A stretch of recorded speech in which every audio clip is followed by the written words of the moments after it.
Joanne Porier, I'm the CEO at Ottawa Community Housing. Tell us what Ottawa Community Housing is. Sure, we provide social housing to about 32,000 tenants in Ottawa. We're the largest social housing provider. All right.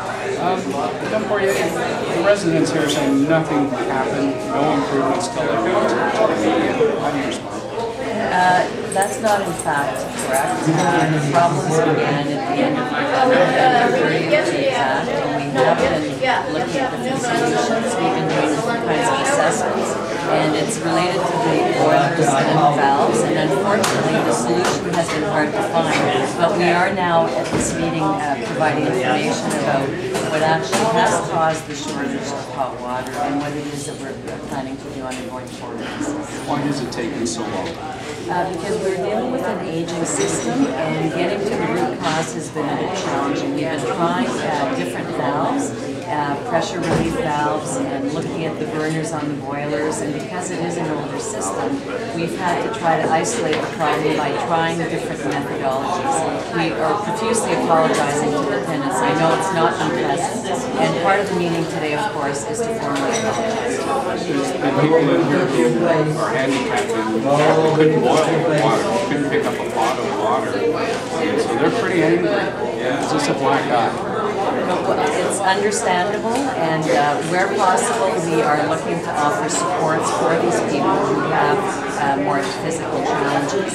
So that's certainly something that I'm hoping to hear about today, and we'll deal with individual cases. What we're hoping to do, of course, is to find a permanent solution.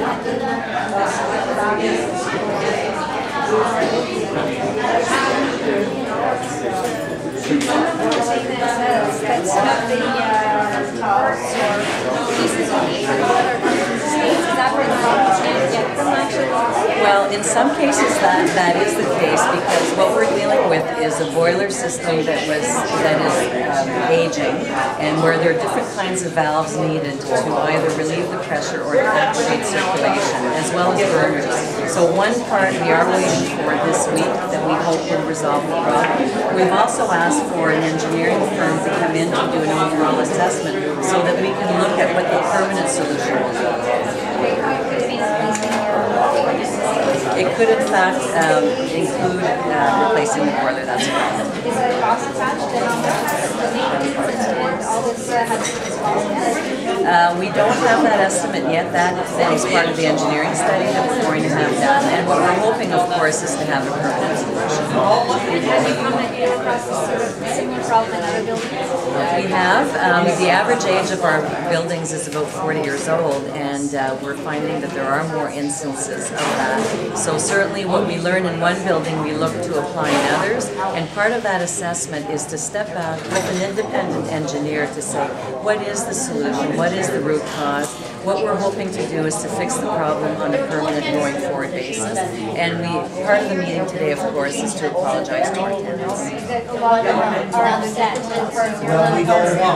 I guess you can. Well, some of them I can certainly empathize, and we want to thank them for their patience. We wish that it had been, a short-term solution. Obviously, we're trying different things. Our main focus, of course, is to provide hot water on a going forward basis and fix the problem once and for all. When do you expect that you could guarantee them a permanent hot water supply? We'll have a better sense once the engineering assessment is completed, and we're trying to have that done as quickly as possible. Does that mean As quickly as possible. I can't provide guarantees at this point. Right now, we're trying different patchwork solutions, and really our interest is to fix the problem on a permanent basis.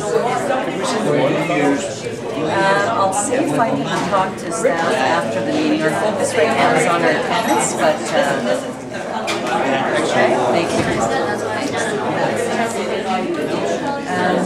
You want to talk now? Okay, sure.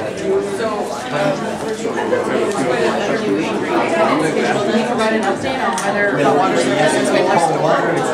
It has been restored for the most part. I think that there are still incidents where the hot water is not getting to every single unit. So what we've done is we're going to be providing an update today. We're going to be apologizing and thanking people for their patience. And we've engaged the services of an engineering firm to help do a complete assessment of the system to get to the root cause and also help us determine what is the permanent fix, whether it means replacing the boiler. And I think that, you know, our interest, of course, is to reduce the inconvenience and provide hot water on a going forward basis. I've just sampled or talked to a few of the tenants here today, and some of them said, I've had hot water since the end of November, so it's not getting to them.